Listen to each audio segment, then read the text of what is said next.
This week on the Movie Rebrew, the three of us, what? Huh? Went and checked out Drive and Moneyball! Right. Yeah. So grab Brad Pitt a baseball bat and give him a glove.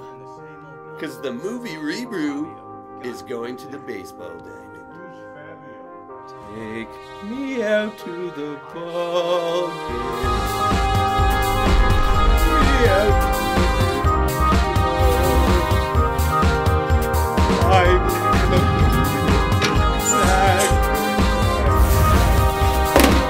Hey! Hey! Hey! Hey! Welcome to... What is this? Episode 94 of the Movie Rebrew. The brew.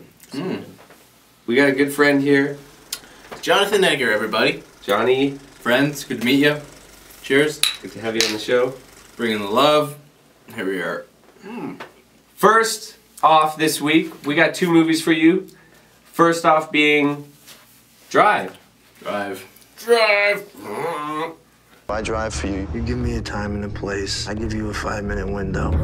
Anything happens in that 5 minutes and I'm yours, no matter what. I don't sit in while you're running it down. I don't carry a gun. I drive.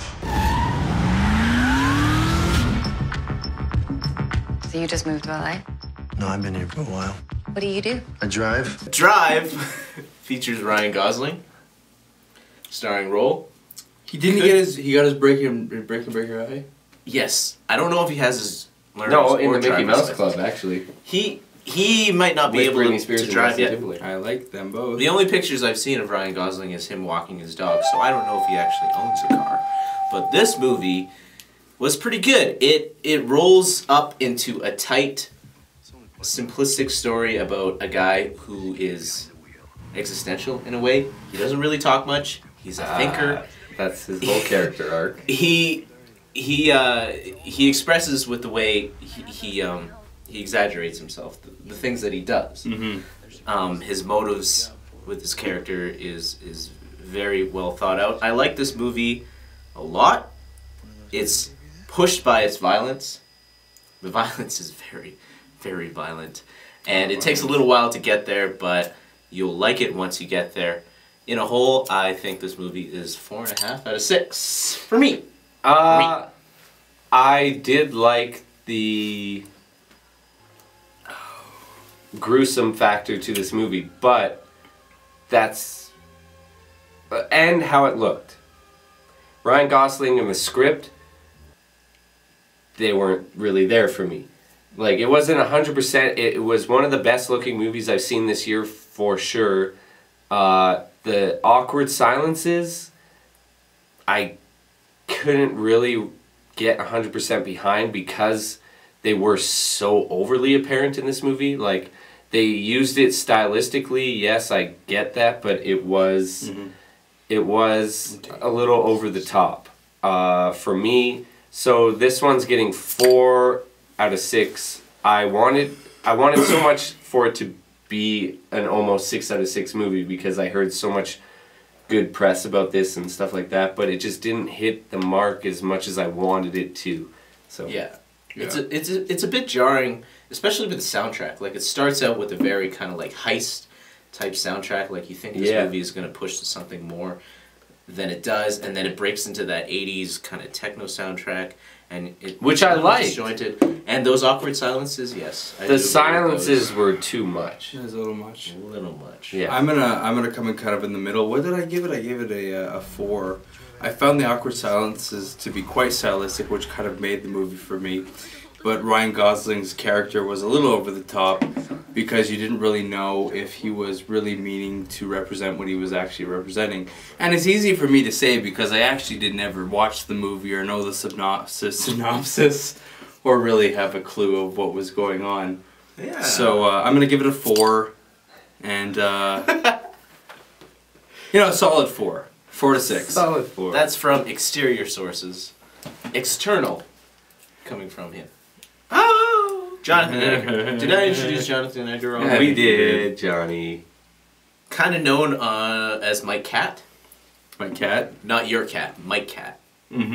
Anyways, next movie. Please. We've actually all seen this one. Yeah, we saw this one. We just got out of Moneyball. Moneyball. Brad Pitt, Jonah Hill. He's doing the dice too In order much. to buy wins, you need to buy runs. Who are you? I'm Peter Brand. First job in baseball? It's my first job anywhere. We're gonna shake things up. Why don't you walk me through the board? I believe there's a championship team that we could afford because everyone else undervalues them, like an island of misfit toys. Okay, Moneyball is a dramatic baseball movie, not really about baseball, but about the characters involved behind the scenes. That's true. Very true. That's what this movie is in a nutshell. I was very excited to see this movie, and it was a little too dry for me. I knew it was going to be. It was a dramatic role. Jonah Hill's character was really well casted, actually. Like, It was incredibly well casted. And absolutely. and- Well, Brad Pitt was too. No, but like to see Brad Jonah Pitt Hill had to play the charismatic person that he he's was. very charismatic, but Jonah Hill, to see him break out of the comedy shell and like cocoon into something like this, he was flawless. I'll have to say, he was flawless in this movie. He was trying to prove something just like the baseball team was in this movie, and I think he did that flawlessly. So extra marks for Jonah Hill in this one. Brad Pitt's always a gem, but this movie, almost like Drive, there was too much nothing in between the remarkable parts of this movie, which there was plenty of, but still, this one I was expecting a little more. And But as someone who looks through the camera, nonstop, it looked amazing. Someone through a Yes, director's yeah. ate, you have to appreciate those. I scenes did where it was appreciate it, just- and there was a lot of amazing stuff. Okay. But this movie is still only getting 4.5. Yeah. And I wanted it to be a 6 movie again, and it just didn't get there for me. I mean, I'm only giving it a 4 because, like, for instance, it was entertaining. It was good. I enjoyed watching it. And there was this. Remember the one scene where it's the trade deadline, Yeah. and Jonah Hill's on the phone. He's on the phone. He's making all the calls, and it's really fun to watch. And Brad Pitt's super charming because he always is. But that was basically the substance of the movie. I mean, beyond that, it was just kind of like, all right, like you. I don't know, I just kind of got lost and kind of wondering really what the point was. I just found it anticlimactic. Yeah, very. Yeah, it Sure. was. It didn't really have any sort of wrap up. No, and that's why it got a lower mark. It wasn't Right. all-encompassing as a movie. So you say it's a character drama. Should we discuss the character a bit? I mean, like, for me, I felt that the character was just afraid of success. Yeah. I don't know.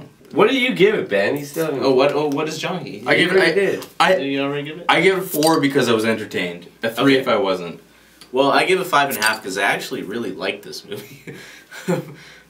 You guys liked it, but I actually really liked it because I like how it was a movie that made me care about a character that wasn't on the fucking sports team that I was watching.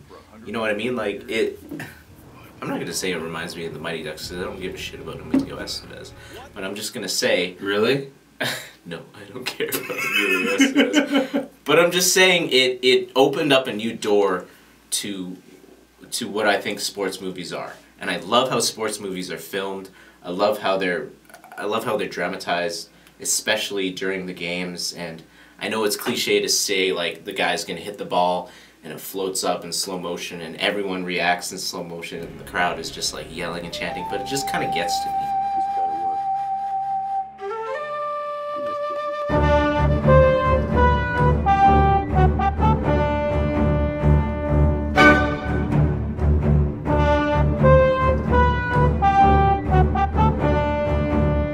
You know what I mean?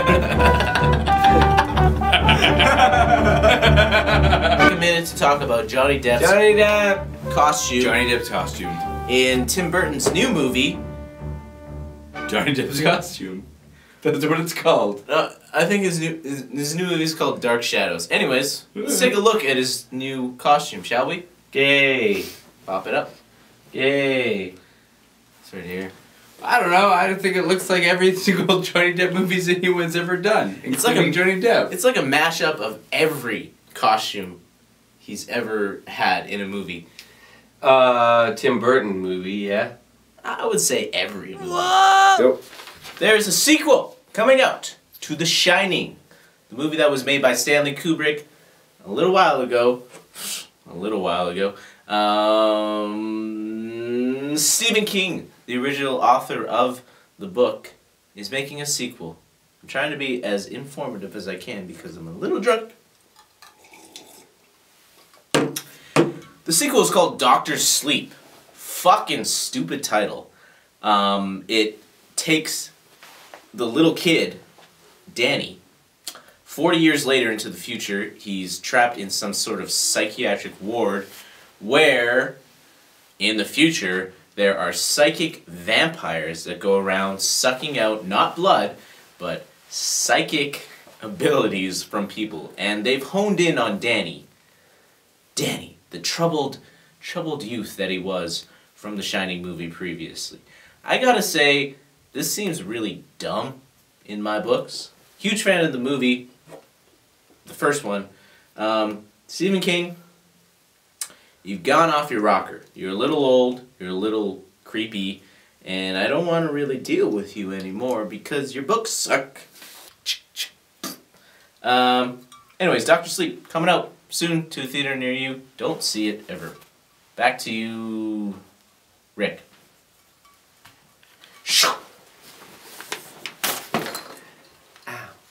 Hey! So, you know Mormons? Yeah, I know. But the Book of Mormon and an adaptation, Trey Parker and Matt Stone, the writers of South Park, will be making their Tony Blowout Award winning play of the Book of Mormon into a movie. Well, that took a lot to get out.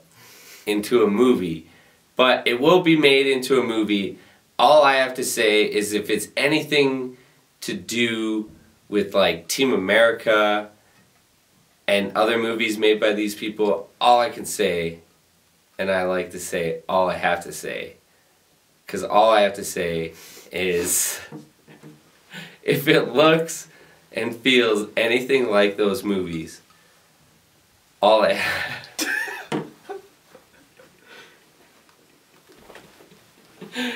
I'm gonna like it. And that's all I have to say. Norm? I mean, Yanni? Some term.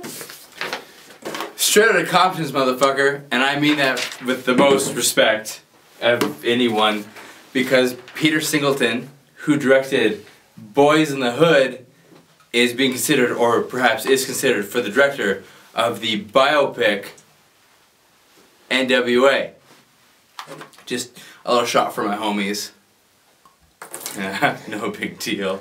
But seriously, we got a big thing happening right now because I'm pretty sure that the Notorious pick, that was about Notorious B.I.G., made a lot of money, but it didn't spend a lot of money, so they're thinking, hey, why not make a little bit more about the NWA? We all know about NWA. Well, I still gotta look at my notes. Ice Cube, MC Ren, Eazy-E, Yella, and Dr. Dre. Okay? Living in Compton, making shit happen, making it real, making gangster rap legit. I got a gun. I got some Jamesons. And legitimately, they were fucking H-core. And Dr. J was like, I don't know, man, just producing beats. I'm doing shit. And then Peter Singleton was like, let's make a movie. And then Peter Singleton was like, yeah. And then Dr. J was like, yeah. And they're from Compton. I'm gonna say his name is John Singleton. What's his real name? John. John Singleton. So John Singleton comes along and says, we're gonna make a movie because Notorious B.I.G. and Boys in the Hood and Tom Thuggery were popular, and we're gonna make money. And Dr. Dre was like, I like money. So we got our guns, we got our Jamesons, we got Peter Singleton, we got NWA. What more do you need? Another swig.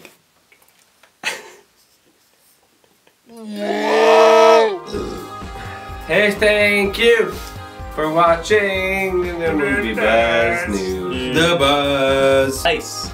Hey, everyone. Andrew Dice Clay. We're just gonna wrap it up right now. I'd like to say, check out our website, therebrew.com, please. Go to it. I've been there. I love it. I like that. I love the Rebrew. And CalgaryMovies.com. Constant customer support. There is Jameson everywhere. Well, it's for my dead homies, dude. Well, they didn't take. It's for Peter Honestly, Singleton. They did not. Peter Singleton can suck a dick. Thanks for stopping by. Hey, thank you. This is the Movie Buzz.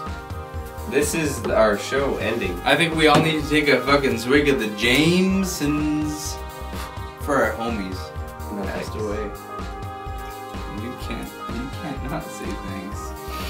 I didn't say thanks. We won't not. They give me shivers in my body. Just have one for your homies that passed away. They're everywhere. We'll see you next time on the Movie Rebrew. Thanks for joining us. Thanks to Yanni Goldstein Yanni! for At Yanni. This has been brought to you by Jamesons At Yanni. at yanni.com. We're gonna miss this classic character. He's a will. Oh, you're having so much fun.